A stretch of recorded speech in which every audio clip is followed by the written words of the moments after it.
one of the finest defenders of his generation. He emerged from the West Ham United Youth Academy before moving on to Leeds United. A lot of questions were asked when Manchester United paid £30 million for him all those years ago.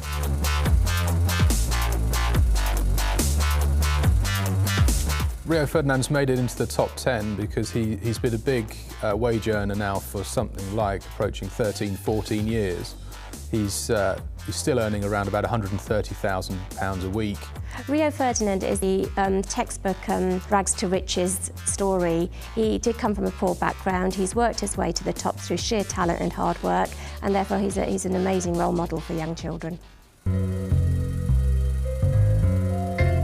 Without a doubt, Rivaldo is one of the greatest players of the last 25 or 30 years.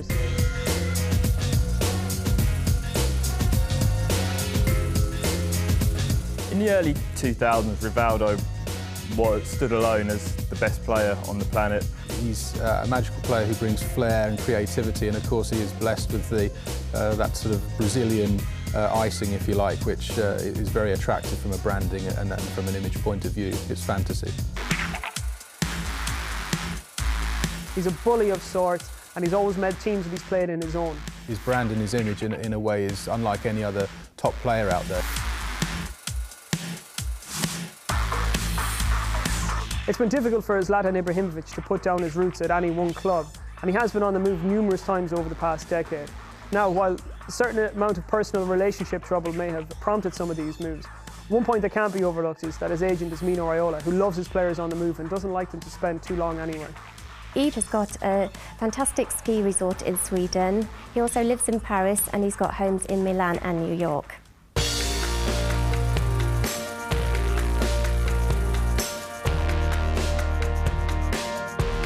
The whole wrangle in October 2010 when he put in a transfer request and then ended up signing a new contract at United. Rooney himself enjoyed a substantial pay rise in line with perhaps some of the biggest salaries in the Premier League at that time.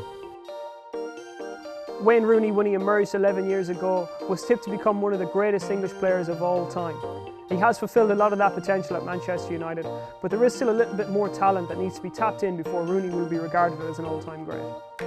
The strength of the Premier League is without doubt, and this top 50 reinforces that fact. And for Wayne Rooney to perhaps be the best, in many people's eyes, the best English player in the Premier League, without doubt, has benefited him enormously.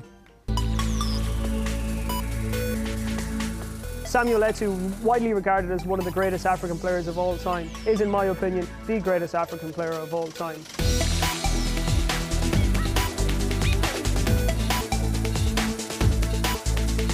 After qualifying for the South African World Cup, Samuel Eto'o spent £800,000 on watches for his international teammates. One of the big problems now for Samuel Eto'o is he's essentially off the radar because he doesn't play in one of Europe's biggest leagues. He's in relative isolation there with Anzi Makachkala in the Russian league. I think the pay must be an enormous factor in that move. You can't blame a guy, especially when you think about his background. He's got an academy in Cameroon, he still sends money back to Africa. You can't blame a guy for wanting one last payday. In terms of pure skill, he's one of the best players we've seen in the last 10 years.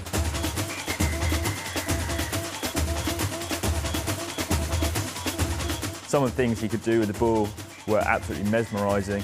You're talking about a man who reinvented the playmaker role during his time at Barcelona with his skills and his flicks and his trickery, his through balls and his goals. He was the last player, in my opinion, who was a joy to watch every week. Since winning the 2002 World Cup, he's had tremendous increase in earnings both on and off the pitch. He's also been a poster boy and has enjoyed many endorsements off the field with the likes of Nike, which have netted him enormous wealth.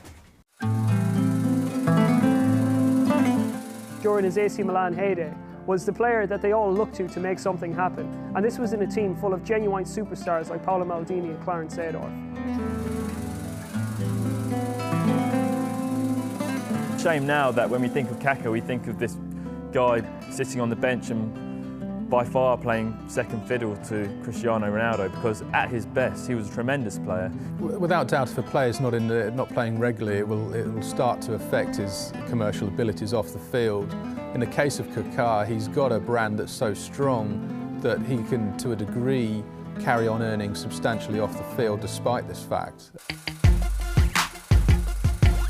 He's the type of player who can make things happen on his own. Ever since he moved to Real Madrid, he just scores goal after goal after goal.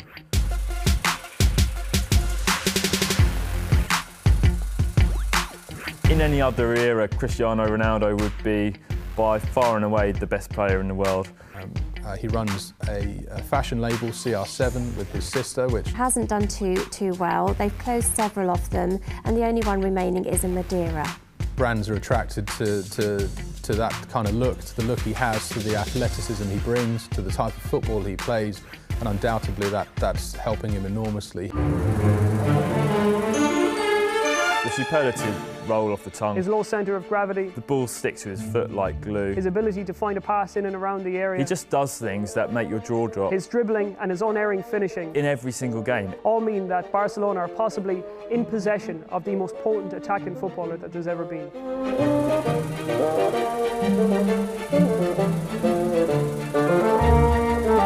Financially, he's recently signed a new contract worth in the region of £250,000 a week. The image rights is a massive part of negotiation, and the sheer volumes of cash that he can generate now through commercial deals and also through the recognition that he generates is a massive part and is only getting bigger. Sexy. Overrated. Business acumen. Media circus. I don't know. A brand manager's dream. Golden balls. Hollywood.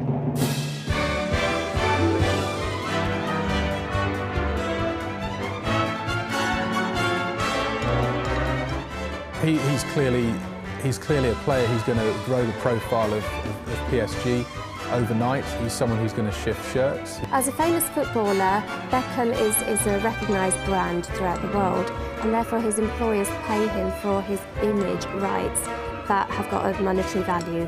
Off-field earnings are still increasing despite the fact that his prowess on the pitch is perhaps not what it once was. The thing with Beckham is, for all the publicity and all the hype that surrounds him, he is a very, very focused player. He works very hard in training. He's always kept himself in superb shape, and he's never ever said no. He's always been committed 100%. He showed that with his England career, and he's still a very useful player coming off the bench for the last 20 minutes to close out games. When you look through his career, and he's worked with the likes of Carlo Ancelotti, Fabio Capello and Alex Ferguson, and these are serious professionals who wouldn't tolerate anybody in the team who wasn't meriting their place.